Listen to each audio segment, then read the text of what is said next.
Live long and prosper. I hope you feel like I'm talking to you when we do these videos, because I am. I'm looking down the lens of the camera, imagining you there, us having a conversation. And it's a conversation, I hope, between friends and people who are becoming heroes. Last night I had a tough night worrying about the future. Our theme is live long and prosper, and I've now got friends who are losing friends and family members in this current crisis. It's very real. Plus I witnessed quite disturbing behaviour from selfish customers yesterday when we were out getting what we needed.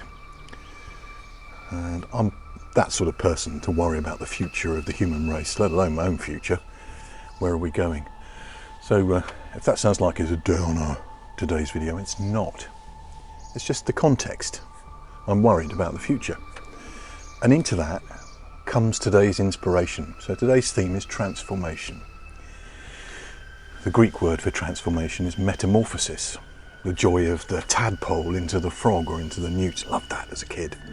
The joy of the egg into the caterpillar, into the chrysalis, into the butterfly. There's these wonderful transformations. And we can over-romanticize those and think, oh, isn't that wonderful? I don't think it is for the butterfly. Can you imagine if there are still nerve endings working in the chrysalis? All their organs go into mush, and they go into the new places where they're the right organ positions and type of organ for the adult butterfly, called the imago, the image. So I think if they've got any feelings at all, that must feel like your tummy's knotted up and then if you watch a butterfly come out of the chrysalis case, it's not easy. It's hard work. You have to struggle and then pump fluid into those beautiful wings.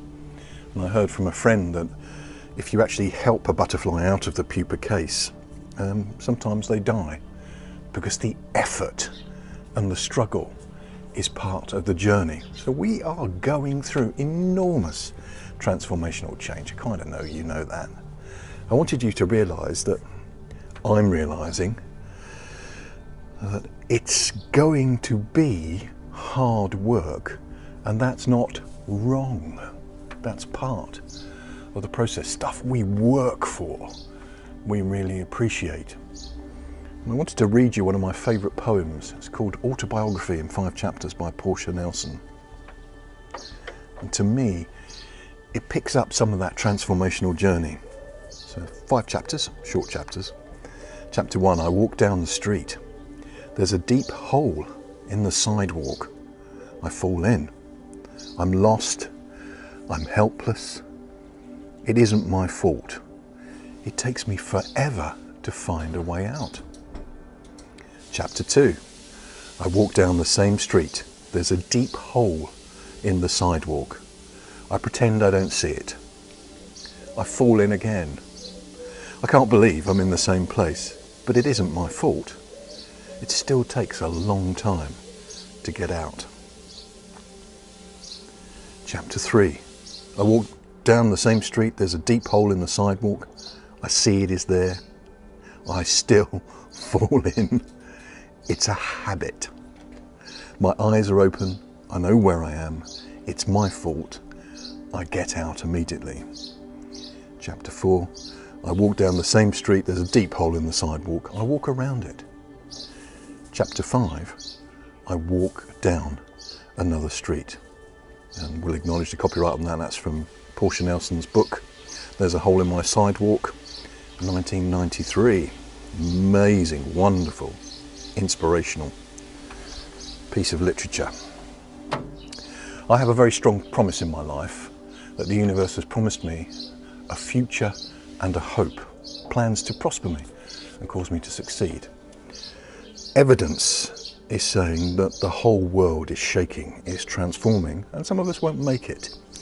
And so when you have a promise, when you have a vision, when you have a mission, and the evidence seems against that, you have to hold on to the vision. I know the plans I have for you, says the universe to you. Plans to give you a future and a hope. So hang in there, you becoming heroes, people. We can. live long and prosper. But we need to learn like Portia Nelson did. When we fall into the same traps, it's like a habit. We need to get out, take responsibility, get out, and then eventually we're going to walk down a different street. Thanks for tuning in today. Love you. Live long and prosper. And remember, love. That's what it's all about. We'll always find the answer. Love never fails. Just stick an afterthought in there. What the caterpillar thinks is the end of the world, the butterfly calls the beginning. I don't always drink beer, but when I do, I like to include a few old favourites. This Erdinger wheat beer I came across in Singapore and fell in love with the taste, the refreshing. So no matter what you're going through at the moment, remember there's always time for beer or wine.